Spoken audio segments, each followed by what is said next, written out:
નમસ્કાર, હું છું કેતલ અને આપ જોઈ રહ્યા છો CB24.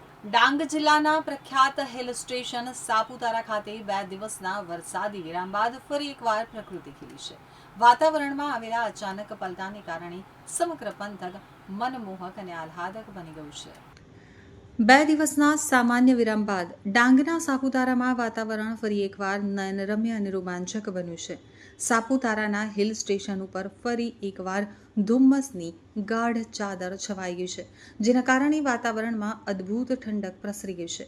સાપુતારાના પ્રખ્યાત પ્રવાસન સ્થળો જેવા કે ટેબલ પોઈન્ટ અને સનરાઈઝ પોઈન્ટ ઉપર જાણે વાદળોનું સામ્રાજ્ય સ્થાપ્યું હોય તેવા નયનરમ્ય અને મંત્રમુગ્ધ કરનારા દ્રશ્યો સર્જાયા છે.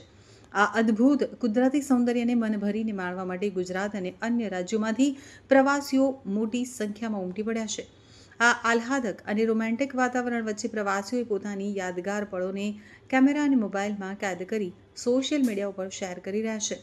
ચારે તરફ હરિયાળી અને ધુમ્મસના કારણે પ્રકૃતિ પ્રેમીઓ માટે આ એક સુવર્ણ તક સાબિત થઈ રહી છે.